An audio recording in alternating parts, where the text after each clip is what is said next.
मित्रांनो, पीएम किसानचा 23वा हप्ता मिळवण्यासाठी आता ई-केवायसी आणि फार्मर आयडी बंधनकारक करण्यात आले आहे. म्हणजे जर तुमची ई-केवायसी पूर्ण असेल, फार्मर आयडी तयार असेल, तर तुम्हाला पीएम किसान योजनेचा पुढील हप्ता मिळणार आहे.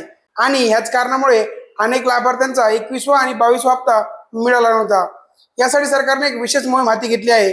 21 मे 2026 ते 30 जून 2026 या कालावधीत ज्या लाभार्थ्यांची ई-केवायसी बाकी आहे त्यांनी ती पूर्ण करणे आवश्यक आहे, अन्यथा पुढील हप्ता मिळण्यात अडचण येऊ शकते. आता नेमकी पीएम किसानची ई-केवायसी कशी करायची ते पण मोबाईलवरून आणि घर बसल्या या व्हिडिओमध्ये आपण ही संपूर्ण जी माहिती आहे ती स्टेप बाय स्टेप बघणार आहोत.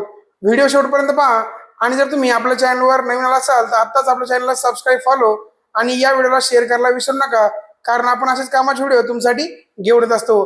चला तर मित्रांनो सुरू करूया. मित्रांनो, सगळ्यात अगोदर तुम्हाला जे प्ले स्टोर आहे ते प्ले स्टोर काय करायचंय, ओपन करून घ्यायचंय आणि यामध्ये सर्च करायचंय पीएम किसान ऍप.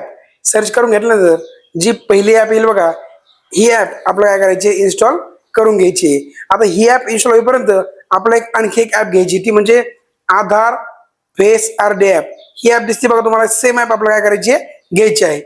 या दोन्ही पण ऍप इन्स्टॉल झाल्यानंतर जी आपली पीएम ची ऍप आहे ती ऍप आपल्याला काय करायची आहे, ओपन करून घ्यायची आहे. ऍप ओपन झाल्यानंतर जे पण आपल्याला परमिशन मागेल ती परमिशन काय करायची, याला अलाव करून द्यायची. अलाव केल्यानंतर नेक्स्ट या पर्यायावर आपल्याला काय करायचंय, क्लिक करायचंय. बघा आता ऍक्सेस आलेले, डिनाय आलेले, याला ओके करायचंय आणि पुन्हा जी ऍप आहे ती काय करायची, ओपन करून घ्यायची. त्यानंतर तुम्हाला काय करायचं, परत नेक्स्ट या पर्यायावर काय करायचंय, क्लिक करून घ्यायचंय. नेक्स्ट या पर्यायावर जसं तुम्ही क्लिक करसाल त्यानंतर बघा आपल्याला तुमची जी लँग्वेज आहे चॉईस करायला येईल. तुम्ही इंग्लिश करू शकता किंवा हिंदी करू शकता. जी पण तुम्हाला लँग्वेज कम्फर्टेबल असेल ती लँग्वेज तुम्ही काय करा, सिलेक्ट करून घ्या. सिलेक्ट केल्यानंतर सबमिट या पर्यायावर तुम्हाला काय करायचंय, क्लिक करायचं. बघा इन्फॉर्मली प्रिपेड लँग्वेज अपडेट, याला काय करायचं, तुम्ही ओके करून घ्यायचंय. जसं तुम्ही ओके कराल यामध्ये बघा लॉग इन हा पर्याय दिसतो, या पर्यायावर आपल्याला काय करायचंय, क्लिक करायचंय. आता लॉग इन टाईप येते आपल्याला, या लॉग इन टाईप मध्ये आपल्याला बेनिफिशरी यावर काय करायचंय, क्लिक करायचे. आता बेनिफिशरी यावर क्लिक केल्यानंतर यामध्ये तुम्ही रजिस्ट्रेशन आयडी किंवा आधार नंबरद्वारे लॉग इन करू शकता. तर आपण आधार नंबरद्वारे लॉग इन करणार आहोत. त्यानंतर काय करायचं, तुम्हाला इथे आधार नंबर दिलेला आहे, यामध्ये तुमचा जो आधार नंबर असेल तो आधार नंबर काय करायचा, तुम्ही टाकून घ्यायचा आहे.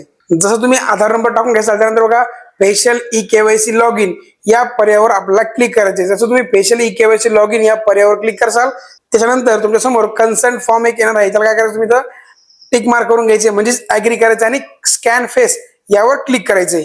आता बघा आपण जसं स्कॅन फेस करणार आहोत, यामध्ये तुम्हाला काय करायचंय, जी आधार फेस आरडी तुम्हाला जे परमिशन मागते ती परमिशन काय करायचंय, देऊन टाकायचंय. आता या तुम्ही समोरच्या कॅमेरा सुद्धा करू शकता आणि मागच्या कॅमेरा सुद्धा करू शकता. आपला कस्टमर जो आहे तो मागच्या कॅमेरा आपण काय करणार आहोत, स्कॅन करणार आहोत. आणि त्यानंतर बघा हे जे सर्कल आहे ते हिरवं झालं पाहिजे आणि लाइटिंग चांगली पाहिजे, चष्मा नको आहे आपल्याला आणि बरोबर त्या गोलच्या मधोमध तुमचं जे फेस आहे ते आलं पाहिजे. आणि फेस आल्यानंतर जो पुढचा व्यक्ती असेल किंवा तुम्ही असेल, तुमचे डोळे जे आहेत तुम्हाला काय करायचे, ब्लिंक करायचे, म्हणजे चालू बंद करायचे आहे. इथं बघा इथं टर्म कंडिशन ऍक्सेप्ट करायची आहे, म्हणजे टिक मार्क करून घ्यायची. त्यानंतर प्रोसीड या पर्यायावर आपल्याला काय करायचं, क्लिक करायचं आणि तुमचा जो पुढचा कॅमेरा असेल पुढचा कॅमेरा करा किंवा साईडला ऑप्शन दिलेला आहे मागचा कॅमेरा लावायचा, त्या कॅमेरा सुद्धा तुम्ही करू शकता. त्यानंतर काय करायचंय, बॅक कॅमेरा किंवा पुढचा कॅमेरा ओपन करायचा आहे. कस्टमरच्या बरोबर सेंटर मध्ये तुम्हाला काय करायचंय, घ्यायचं आहे आणि डोळे ब्लिंक केल्यानंतर ऑटोमॅटिकली तुमची जी ई-केवायसी आहे ती, म्हणजे तुमचं जे फेस आहे ते ऑटोमॅटिकली स्कॅन होऊन राहील. त्यानंतर तुमचं फेस स्कॅन झाल्यानंतर तुम्हाला काय करायचं, आता यामध्ये आपण पहिल्यांदाच लॉग इन करतोय त्यामुळे तुम्हाला काय करायचंय, तुमचं जे पिन आहे 6 डिजिटचा, म्हणजे तुमचा जो नंबर ध्यानात राहील त्या डिजिटचा 6 डिजिट तुम्हाला काय करायचं, एक पिन बनवून घ्यायचा आहे. आता तो पिन तुम्ही काय करायचं, टाकून घ्यायचा आहे. त्यानंतर वर टाकल्यानंतर खाली देखील तोच पिन तुम्हाला काय करायचा आहे, टाकून घ्यायचा आहे आणि सबमिट या पर्यायावर क्लिक करायचंय. बघा इथे इन्फो आले आपला MPIN जनरेटेड सक्सेसफुली, यावर काय करायचंय, ओके करायचंय. इथे तुम्हाला डॅशबोर्डवर क्लिक करायचंय.